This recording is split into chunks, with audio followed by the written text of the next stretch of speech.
This. No, take a video. Thank all day, baby. Thank all day. The big fight between Gervonta "Tank" Davis and Lamont Roach was already exciting, but no one expected what happened at their face-off. What? Who said that? You said My what? man over You there said said what? bet. Yeah, that's why I've been waiting for the niggas to talk. How much you want back? It all began at the press conference in Brooklyn, where they were pushing the WBA lightweight title fight. At the Barclays Center on March 1st, this fight is going to happen, and everyone seems to have something bad to say about it. And again, the media like to hate him too. So, I'm going to catch a lot of that backlash too. But I mean, it is what it is. I ain't really stunned that too much. I'm not worried about narrative. I'm worried about what I can do in the ring. All right, brother. There's a 16-1 chance that Gervonta Davis will beat Roach, making him the clear favorite to win. That means most people don't think Roach has a chance, but Roach doesn't care. In fact, it makes him want to show everyone they're wrong even more. He wants everyone to know that they can't count on him. Those people, so get ready for 2 fights. But yes, and after I beat him the second time, I probably would ask the WBA to let me go up to 140 and fight. During the meeting, Roach spoke up and made it clear that he wasn't there to be polite. "Everyone thinks I'm here to lose." Roach said, "Looking at Davis, they think I'm some underdog who's going to roll over. But let me tell you something, I'm a dog, and I'm ready to bite. This fight is going to shock the world." He took this fight for the naysayers and all this and all the people talking shit about the fight. I think he actually took the fight because he know that I'm a dog. And, he want to prove his skill. Davis, who was sitting a few feet away, smiled but didn't say much when the fighters were called to the middle of the stage for the usual fight. This made things even more tense between them. Davis and Roach stood nose to nose, trading curses under their breath. At one point, Davis leaned in and said something that clearly struck a nerve. I say 9th round. What? I say 9th round. You said 9? Yeah. What's your response to that, Lamont? Look, he got scared. Look. He looked at night. I'm telling him, you saying you going down in a 9th? You know that power carry late. I know you got some sneaky power. That's what I do know. And that was the setup to the later event that happened later in the day. Roach slapped Davis across the face. Davis, known for his fiery temper, didn't hold back in his answer as security held him back. He shouted, "You're done. You hear me? Done. That's the last mistake you'll ever make." After the event, Roach didn't show any regret. "He insulted me and my father," Roach said during a post-conference interview. "I'm not going to let anyone talk to me like that, not even Tank Davis. If he thinks he can frighten me, he's got another thing coming." That slap was just a taste of what's coming on fight night. It's gonna be a party And on I'm your floor. gonna let y'all know something. His father was up here shaking on the what's the name? He was shaking on the Thank everybody that played a part in it. My team, Berto Diaz, Gary Jonas. on my kids, he was shaking on this thing. On my kids, he was shaking. How you gonna say it's cap? And it gotta be. You gonna say it's cap? I'm watching it. Roach's fate seemed unshaken despite the overwhelming odds against him skill-wise. "I bring a lot to the table," he said. "I can change. I'm gritty. I'm smart. Whatever it takes, I'll do it." The animosity between Davis and Roach isn't new. The two fighters share a long history, having met each other twice as amateurs. In 2011, Davis won both times, but their competitive rivalry only grew. From there they've sparred together multiple times, and both men have kept a close eye on each other's professional careers. Just overall being something that he's not been in the ring with. I'm the total package, and honestly, sometimes I think he doubts himself. But I'm a competitor, and I feel like I'm the best. So Roach thinks Davis chose him as an opponent not for an easy win but to silence critics to question Davis's recent opponents. "He knows I'm no pushover," Roach said. "He's looking for a challenge, and he's got one." Davis, nicknamed Tank, has been thrilling boxing fans with his explosive knockouts for years. His undefeated record of 30 wins, with 28 coming by knockout, has solidified his place as one of the most exciting fighters in the sport. March 1st marks another chance for him to show his dominance. "I'm going to end it in the 9th round," Davis confidently stated during the first press conference leading up to the fight. My whole family is from DC. My whole family, like my entire family. Don't bring them. Don't bring them. For what? Don't bring them. I'm telling you, They don't gonna bring celebrate with me. Yeah. Don't bring. Come March 1st, this is going to be a great event. It's going to be an exciting show with the same results as always. You just have to wait and see. Roach, with a record of 25 wins, 1 loss, and 1 draw, knows he's the loser in this fight. However, he isn't letting the odds shake his confidence. The two fighters share a history, having met each other twice in the amateurs. Davis won both bouts, but Roach thinks things are different now. It's a big difference fighting each other in the minors and fighting now, Roach said. We've both grown and gotten better and done different things in the ring. There might be some patterns that we already know, but I don't expect those things to matter on the big stage. Whoop his ass. I'm always looking for a knockout. No matter what, I'm always prepared for 12 rounds. But I'm always looking for a knockout, and if I get the chance, I'm going to try to knock his head off. The matchup brings extra intrigue because of their amateur rivalry. Both fighters have grown since their early days in the sport, and this fight offers them a chance to settle any leftover questions about who the better boxer. Davis, fresh off his June win over Frank Martin with an 8th-round knockout, knows how to put on a show. The Barclays Center, where he won his first title back in 2017, holds a special place in his career. The people's energy is amazing, Davis said about fighting in New York. We fought twice in the same tournament. So, yeah, and we fought in the Junior Olympics, in the regionals, and we fought in the nationals. I won my first championship here, and I have more fans from New York than almost anywhere.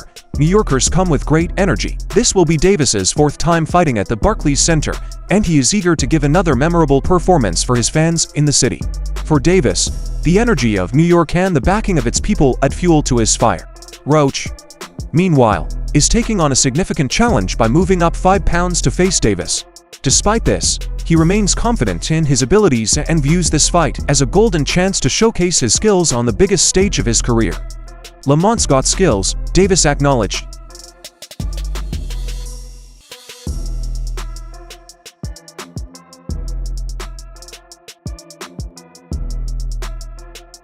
Hey, even at a smaller weight class, he's one of the guys who I came up with in the sport of boxing, and he's still doing well. He's definitely a top opponent, and everyone will see that on March 1st. The respect between the two fighters is obvious, but so is the determination to come out on top. Roach isn't just here to play, he's here to win. Davis, on the other hand, sees this fight as another step in cementing his reputation.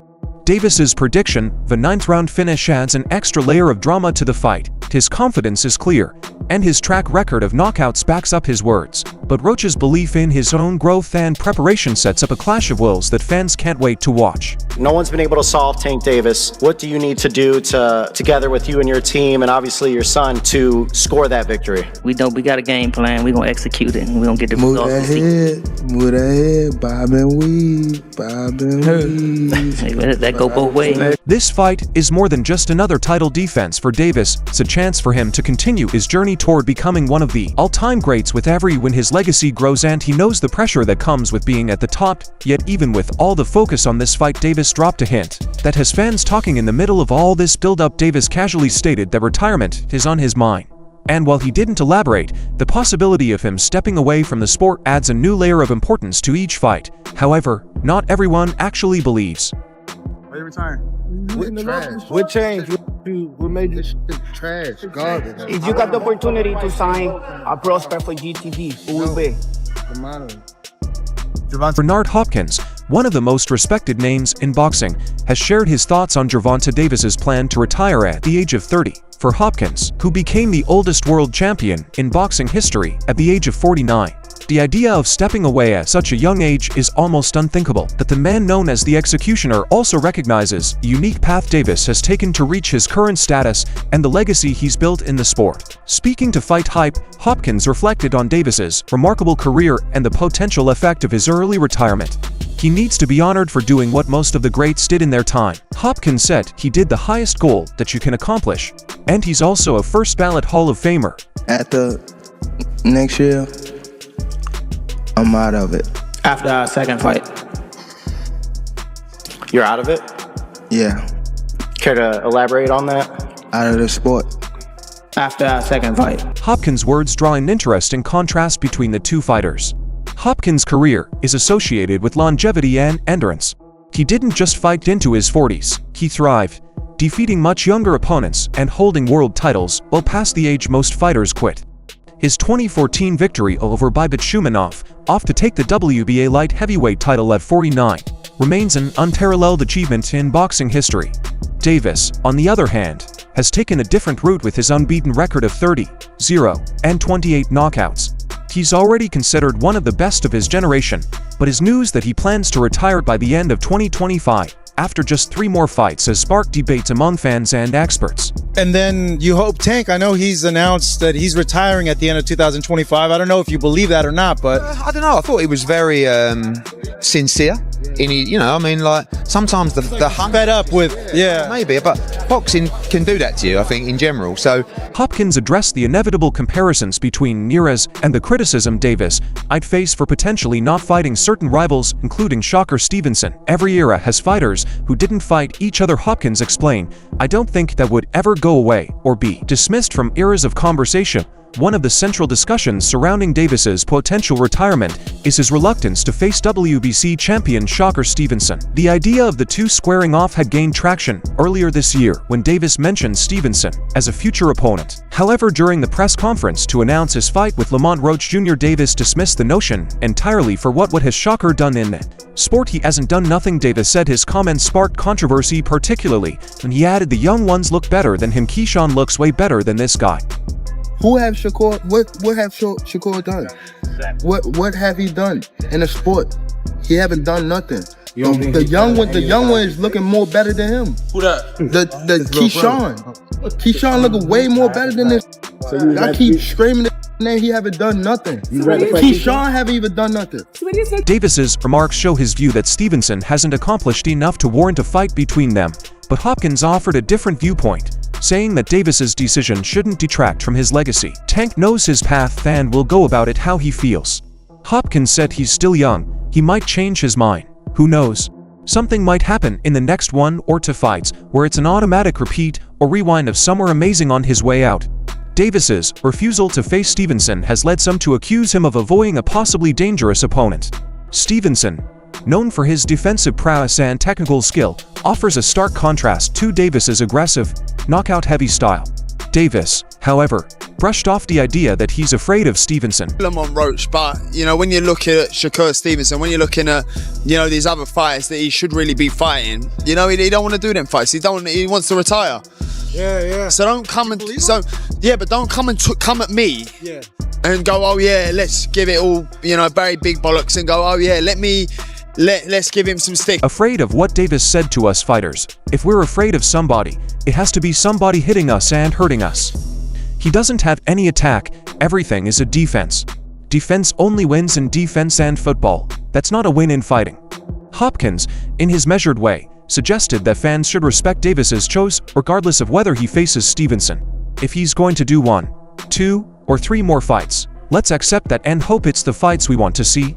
That's the key. Hopkins emphasized that for a fighter like Hopkins, who fought for nearly 3 decades, the idea of retiring at 30 is almost foreign. Yet he accepted that every fighter's journey is different. Christmas wish list, 3 names that you want 2025. I won't say. No. All right. Who? Hopkins himself continued fighting because he thought he still had something to prove for Davis. The story might be different. Hopkins speculated that Davis's decision to retire early could change based on what happens in his final 3 fights. He might change his mind, who knows. Hopkins said something might happen in the next 1 or 2 fights that makes him want to stay. Or maybe he'll give something spectacular on his way out.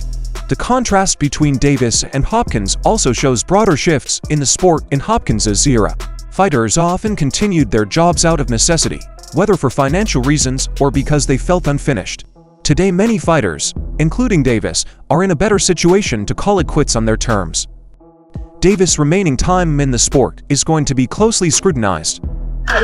No, I said Lamont Roach or Shakur Stevenson. Why you keep bringing up Shakur Stevenson? Mad fighters out here. I'm fighting Shakur. I'm fighting Lamont. You keep bringing up the sport, bro. Get out of here. With 3 fights left before his planned retirement, fans are eager to see who he will face, while Stevenson looks to be off the table for now. Hopkins's comments say there's still hope for exciting matchups. The Baltimore native's explosive style has made him a star, and his decision to retire early only adds to the intrigue surrounding his career. But as Hopkins pointed out, respect is important. He achieved the highest goal that you can accomplish, Hopkins said. He's also a first-ballot Hall of Famer for Davis, that chose to step away at the height of his powers may be about preserving his health, legacy, and finances. But that's the problem. You marinate it and you get it when you don't want it. Now they're talking about Tank and Lomachenko. I don't need Tank and Lomachenko. I needed it like 4 years ago. But Hopkins and others have hinted the door to the ring may never fully close, with the chance of unexpected developments in his next few fights. Davis's retirement plan could stay fluid for now. The boxing world waits to see what the next chapter holds for Tank, whether he chooses to fight Stevenson or not. His legacy is already important, and as Hopkins noted, let's respect that and hope it's the fights we want to see. WBC lightweight champion Shocker Stevenson is set to make his highly awaited return to the ring on February 22nd, where he will face the undefeated Floyd Schofield. This bout is part of the undercard for the classic Artur Beterbiev vs Dimitri Bivol rematch in Riyadh, a night set to showcase some of the most exciting talent in the sport for Stevenson. This fight is another chance for Schofield to enhance his status as one of the most technically gifted boxers in the lightweight division. Secure Stevenson. Secure might have better defense, but at the end of the day, I still think we haven't seen the best Tank Davis. That's what people always power. We still haven't seen the best. Stevenson's matchup with Floyd Schofield has already sparked excitement among boxing fans. Floyd Schofield, a rising star in the American boxing scene, boasts an unblemished record and a style that combines speed and power. However, Stevenson's better experience and exceptional defensive skills make him the favorite, known for his remarkable ring IQ and ability to control range. Stevenson has been hailed as a potential generational talent. His clash with Schofield is expected to test both fighters and possibly set the stage for even bigger fights in the future. Ahead of this fight, legendary trainer-turned-analyst Teddy Atlas shared his thoughts on Stevenson and the lightweight class during an interview with Pro Box TV. Atlas, a respected voice in boxing analysis, was asked who he thinks is the man at lightweight. Without hesitation, he named Gervonta Tank Davis as the current king of the division. Yeah, boxing. Yeah. Me and Tank the biggest fight. That's the one. It's the biggest fight in the world. Yeah. Like, it's gonna be the biggest boxing fight in the world when it happens. Tank Davis, he's the man right now. He's in his prime. He can do everything.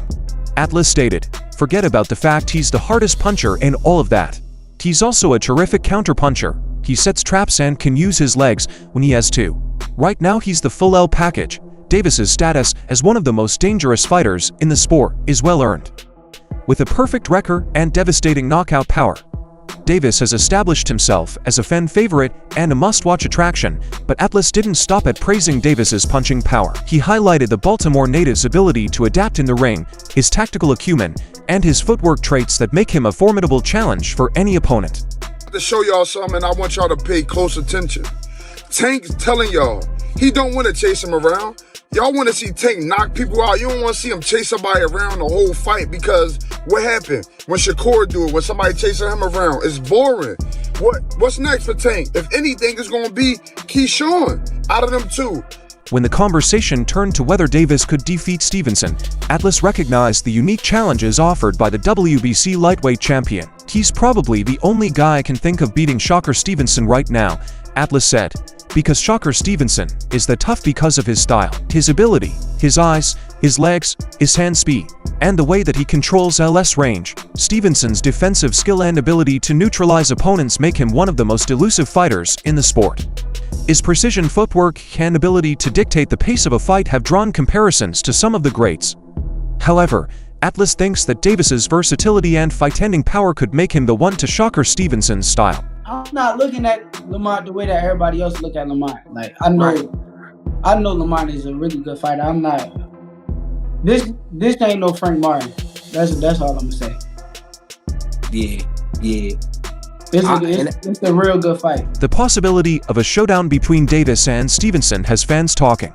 Both fighters are undefeated and bring contrasting styles that would make for an interesting matchup. Stevenson's defensive brilliance and tactical approach would be tried against Davis's explosive offense and ring generalship. It's a fight that could redefine the lightweight division and make a new superstar in boxing. While Stevenson has voiced interest in fighting Davis in the past, the timing of such a mega fight remains uncertain. Davis recently announced plans to retire by the end of 2025, leaving just a tight window for the bout to materialize. If the fight does happen, it would be one of the most anticipated clashes in recent memory, with the ability to rival classic lightweight bouts of the past. Best at, he didn't even fight at 135 yet. Right. He didn't even have power at 126, 30 or none of that. He is good. Okay. For now, Stevenson's immediate attention is on Floyd Schofield, but the shadow of a potential fight with Davis is still in the air. Both fighters have their respective paths to navigate in 2024, but fans and analysts alike are eager to see the two finally share the ring. Atlas's endorsement of Davis as the man to beat Stevenson adds fuel to the speculation, as Stevenson continues to impress with his technical skills and Davis dominates with his power and flexibility. The anticipation only grows. The year 2025 could be a defining moment for both fighters and the lightweight class as a whole. That's a great fight, you know. I like Tank. I think Tank is too strong at that weight for anybody. 40, but skill for skill, I think great fight. Appreciate it. Until then, Stevenson's February clash with Schofield will be a key stepping stone in his journey. A dominant performance could further cement his place as one of the sport's elite and make the case for the blockbuster fight with Davis even stronger. Before that happens, Tank will have to deal with Lamont Roach come March. But who between these two do you see winning the fight? Share your ideas below, and don't forget to like and subscribe for more updates.